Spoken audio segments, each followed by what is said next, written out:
আবারও আজ বড়সড় একটি সামাজিক অবক্ষয় ধরা পড়লো আমাদের ক্যামেরায়। প্রকাশ্যে দিবালোকে রাস্তার মধ্যে ফেলে এক মহিলাকে অপর তিনজন মহিলা বেধড়কভাবে মারধর করলো।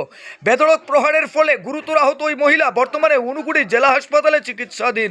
ঘটনার বিবরণে জানা যায়, শ্রীনাথপুর গ্রাম পঞ্চায়েতের অন্তর্গত 2 নম্বর ওয়ার্ডের বাসিন্দা মফিক মিয়ার স্ত্রী শাহনাজ বেগম বাজার থেকে ওনার ব্যক্তিগত কাজ ছেড়ে বাড়িতে ফেরার সময় রাস্তার মধ্যে আটক করে ওই একই এলাকার একই ওয়ার্ডের 3 মহিলা বেধড়কভাবে মারধর করে ওই মহিলাকে, যে 3 জন বেধড়কভাবে মারধর করেছে তাদের নাম হচ্ছে মর্তুজা বেগম, পিঙ্কি বেগম, জোসনা বেগম। এই ঘটনার খবর পেয়ে স্ত্রী যখন রাস্তায় পড়ে আছেন, এই খবর পেয়ে মফিক আলী ঘটনাস্থলে আসলে মফিককেও বেধড়কভাবে লাঠি দিয়ে প্রহার করেছেন মর্তুজা বেগম। এমনটাই অভিমত প্রকাশ করেছেন স্থানীয় প্রত্যক্ষদর্শী এবং মফিক আলী। গোটা ঘটনায় রীতিমতো চাঞ্চল্য দেখা দিয়েছে। খবর দেওয়া হয় কৈলাসহর ইরানি থানায়। খবর পেয়ে ঘটনাস্থলে ছুটে আসছেন ইরানি থানা থেকে বিশাল পুলিশ এবং টিএসআর বাহিনী। পুলিশ এসে উদ্ধার করে আহত মহিলাকে হাসপাতালে চিকিৎসার জন্য পৌঁছায়। এই ঘটনায় তীব্র চাঞ্চল্য দেখা দিয়েছে। ন্যায় বিচারের আশায় ক্যামেরার সম্মুখীন হয়ে কি প্রতিক্রিয়া ব্যক্ত করেছেন মফিক আলী এবং স্থানীয় প্রত্যক্ষদর্শীরা শোনাবো আপনাদের। ব্যুরো রিপোর্ট, লাল শক্তি নিউজ।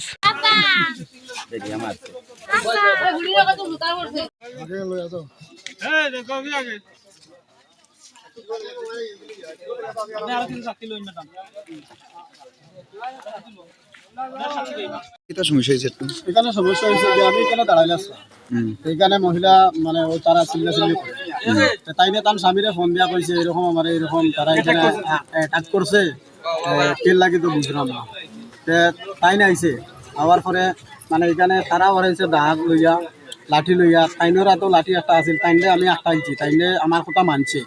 তখন মানে 2 জন মানুষ আইছে, মানে এটা সমাধান দেওয়া লাগে। ওই সময় পিছিয়ে দিয়ে ইয়া মর্তুজা আর আরো 2 জনে মানে ঠান্ডে আর তার মেয়েরে মানে তার বউরে মানে মারছে। আচ্ছা, যে মহিলারে মারছেন ওই মহিলার নামটা কিতা? তাইনের নামটা আমার সঠিক জানা নাই। বাড়ি কোন জায়গা? বাড়ি শ্রীনাথপুর। শ্রীনাথপুর। তো কিতার লাগে মারামারি হয়েছে একটু জানেননি তা বিষয়? এটা হলো যে মানে তারা কইতে আছে, মানে যারা মারছে এরা কইতে আছে তার স্বামীর কাছে টাকা পাইতো, কিন্তু এখানে আলাল মিয়া সাক্ষী দিছে যে না টাকা পাইতো না, এই টাকাটা দিলাইছে। মানে সাক্ষী দিছে আলাল মিয়া যে এই টাকাটা দেওয়াই গেছে।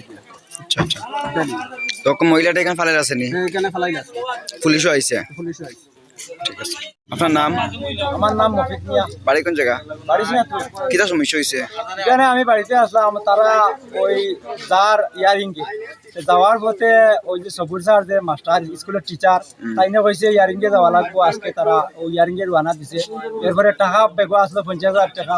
ওই তাই এই লোকের ছেলে ওই মেয়েটা ছেলেটা হইলো গিয়া বাইরে, এখান থেকে টাকা পাঠায়, একবার এখানে পাঠায়, এখান থেকে লেনদেন করে। তারপরে সোনার চেইন একটা আছে, স্বর্ণর চেইনটা মানে ছিঁড়ে গেছে গিয়ে, ওটা ঠিক করতে পারিয়া লইয়া গেছে যে এর 2 হাত মহিলার লোক তো এটা করি এই বাইরে যে বাইরে নেওয়ার পরে তারা এখানে তারা ওই বাইরে সারিয়া পালাইছে মারিয়া। কে মারছে? আজিদ মিয়ার 1 নম্বরে হইল গিয়া মর্তুজা বেগম। এরপরে আজিদ মিয়ার মেয়ে 2-3টা এখানে, তাও কন্তি কিতা কিতি লইয়া বেট বেটে বাড়ি আইছে। আমারে ফোন দিছে, আমি আসলাম বাড়িতে, তারা তুলা করি আইসি, দৌড় মারি আর আমি সাইকেল চালাইতে পারি না, দৌড় মারতে আইতে আইতে দেখছি তারা হাঁস গোটাইছে। এরপরে এখানে আরো জন কইছে ওই হাফিজুর রহমান কইছেন চাচা যেখান ওয়ার হয়ে গেছে তুমি যাই আর বাড়বাই। আমি কইছি পারতাম না, হো ওদি আইয়া আমার এখানে মারছে আরো 3টা বাড়ি অত বড় কিতা রুল এটা কি আর ওই যে দেখো।